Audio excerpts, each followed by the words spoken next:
Good morning, everyone. Welcome to Connect Naples. If this is the first time we're meeting, I want to say hello. My name is Barrett Pastor, and I'm a real estate broker here in Southwest Florida. So I've been a real estate broker for about 25 years.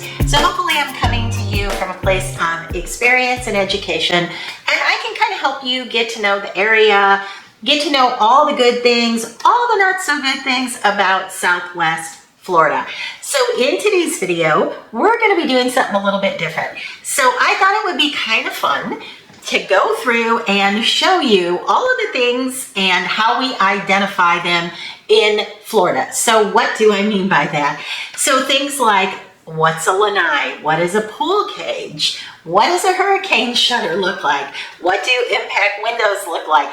There are many things that I have come to find out through the years as I work with lots and lots of buyers and sellers, that some of the terms that we use as real estate agents here in Southwest Florida, they are terms that you just don't use up north. Maybe you're from Michigan, maybe you're from Missouri, maybe you're from Boston, and you don't have these things. So I thought it would be kind of fun to go through some of the terms that you really should know when you're considering buying a home here in Southwest Florida. Now, as always, if you have any questions, anything you want to talk to me about, my contact information is always below. I welcome your emails. I get emails, text messages, and phone calls literally all week long from these videos that I do. So absolutely, we are here to help. All right, let's jump into some of the things you may or may not know. All right, so let's start right here. This is a palm tree. Now, I'm kidding. I know you know what a palm tree is. But this right here, this is not called a screened-in porch or, I don't know, an entryway. This is called a front lanai. So it really is similar to a screened-in porch, but we call this a front lanai. And it's basically just a little room, all screened, kind of like a porch, a screened-in porch, but that's not what we call it for some reason. All right, the next thing I want to show you is something that I get asked all the time. So one thing that a lot of people love is that you can just open up your sliders and you're kind of living inside and outside at the same time. Now, I'm using my house for an example here, but mine opens from the middle or the sides, but a lot of newer homes, those sliders will just disappear into the wall, which is really, really nice. And then we also have something called a zero corner, and that's where the corner it's gone. They disappear into the walls, and this is all open air. But the question I get a lot is, where is my screen? So up north, a lot of times you'll have a slider, and then beyond that slider, you have a screen. Well, here's another term, because of this pool cage, you don't need that screen. Now, a lot of people will say, well, wait a minute, what if one of those little geckos, one of those little lizards, I'll see if I can find one for you, but it actually is called a gecko. I don't know if there's one. I did see one earlier today, but what if those get in my house? Yeah, it can happen, but I don't know. I can tell you, in all the years that I've been selling real estate here in Southwest Florida, I have never seen a screen right there beyond the slider. So right here, there's never a screen. So take that for what it's worth. We leave it open all the time in the winter. And as I mentioned, this is a pool cage. That's what we call this big giant thing. Now, if you don't have the pool, we still call this a pool cage. So sometimes people choose to have this big outside lanai area. Again, this is called a lanai, not a back porch.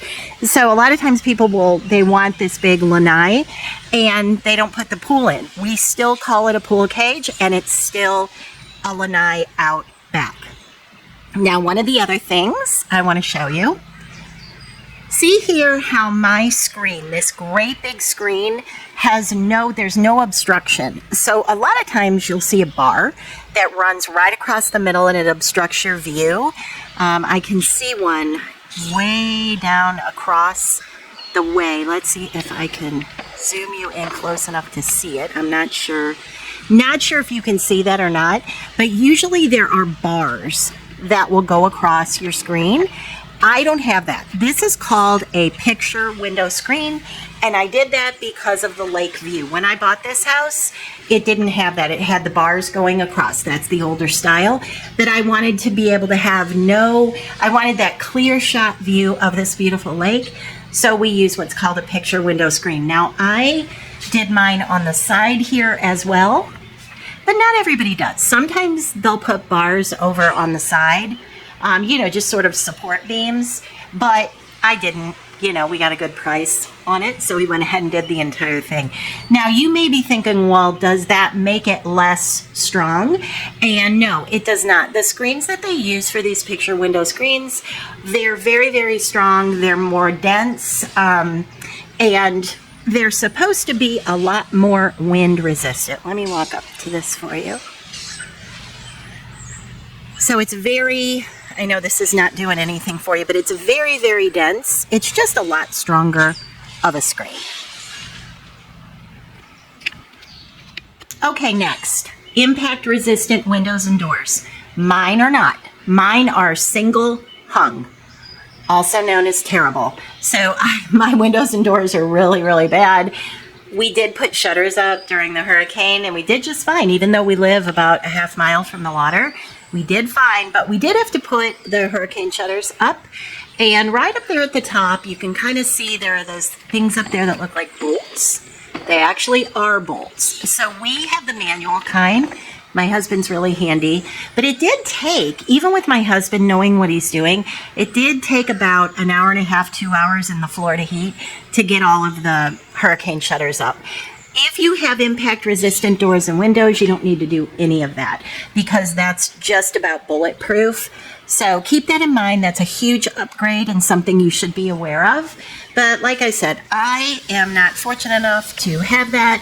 We did price those out, by the way, and it was not cheap. So I want to say the best price that we got was $42,000 to do the sliders and the windows. The sliders are what is super expensive. So just kind of keep that in mind. But of course you can use hurricane shutters, and I'm going to show you right now what those look like. Okay, now listen, if you watch this channel, I let you into my real life because I feel like that's how I like to learn about Florida. So you've got a mess here. This is a typical garage. And here's the problem. When these hurricanes show up, those are the hurricane shutters right there. You're looking right at them. Those silver things buried under all of my husband's things. So can you imagine why that would take a couple hours?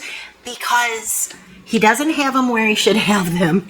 If you have manual shutters, have them organized, and keep in mind you need bolts for all this, and you need to know which hole takes which bolt. So I hope we don't have a hurricane anytime soon, because if we do, he's got a lot of work to do there. All right, another thing I want to show you that's always odd to people is it's very common for the air conditioner to be up in the ceiling. I can't tell you how many times people will say to me, where's the AC? Because you're used to seeing it in a basement, but it's very common for it to be up in the ceiling of the roof, just exactly like we have it right there. And then most homes have the attic in the garage as well. Sometimes you get a decent amount of floored attic space up there that can serve sort of as a basement. But yeah, keep that in mind. This is common.